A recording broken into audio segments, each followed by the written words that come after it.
আমাদের যে স্মৃতিটুকু নিয়ে দুই বোন বেঁচেছিলাম, আজকে সেই স্মৃতিটুকু ভেঙে ফেলা হচ্ছে। এর আগে আগুন দিয়ে পুড়িয়েছে, আজকে তা ভেঙে ফেলা হচ্ছে। হ্যাঁ, একটা দালান ভেঙে ফেলতে পারে, ইতিহাস মুছতে পারবে না। একবার ভাঙলে আবার আমরা করতে পারবো।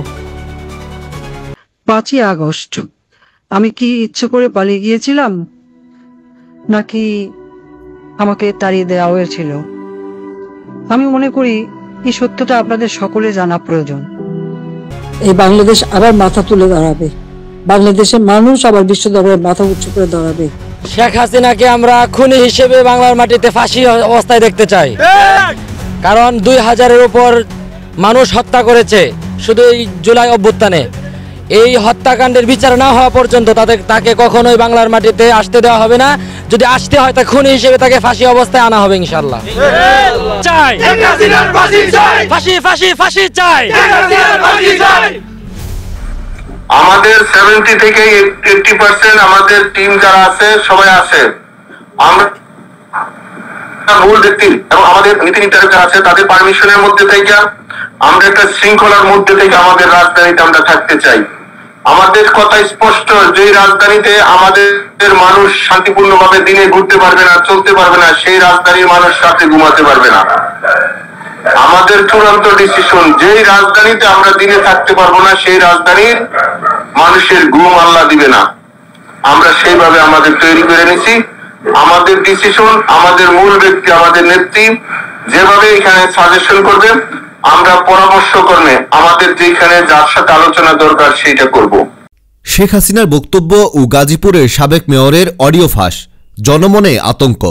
সাম্প্রতিক সময়ে পলাতক সরকারের সাবেক প্রধানমন্ত্রী শেখ হাসিনা সরাসরি সম্প্রচারে জনগণের উদ্দেশ্যে বক্তব্য দিয়েছেন, যেখানে তিনি দেশের রাজনৈতিক স্থিতিশীলতা ও আইনশৃঙ্খলা রক্ষার গুরুত্ব তুলে ধরেন। অন্যদিকে গাজীপুর সিটি কর্পোরেশনের সাবেক মেয়র জাহাঙ্গীর আলমের একটি ফোনালাপ সামাজিক যোগাযোগ মাধ্যমে ফাঁস হয়েছে, যেখানে তিনি রাজধানী ঢাকার বাসিন্দাদের উদ্দেশ্যে হুমকি দেওয়ার অভিযোগ উঠেছে।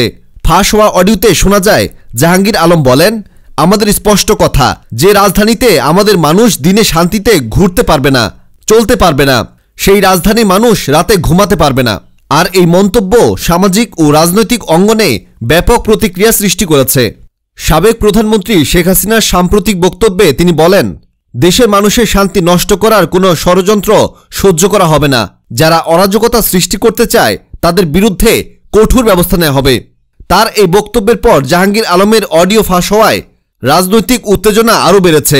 অনেকেই মনে করছেন জাহাঙ্গীর আলমের বক্তব্য উদ্দেশ্যমূলক এবং জনমনে আতঙ্ক সৃষ্টি করতে পারে। অন্যদিকে তার সমর্থকরা বলছেন বক্তব্যকে ভুলভাবে উপস্থাপন করা হচ্ছে এবং এটি রাজনৈতিক ষড়যন্ত্রের অংশও হতে পারে। এই ঘটনার পর রাজনৈতিক বিশ্লেষকরা বলছেন এটি দেশের বর্তমান রাজনৈতিক পরিস্থিতিকে আরও উত্তপ্ত করে তুলতে পারে। আইন শৃঙ্খলা রক্ষাকারী বাহিনী বিষয়টি তদন্ত করেছে এবং প্রয়োজনীয় ব্যবস্থা নেওয়ার কথা জানিয়েছেন।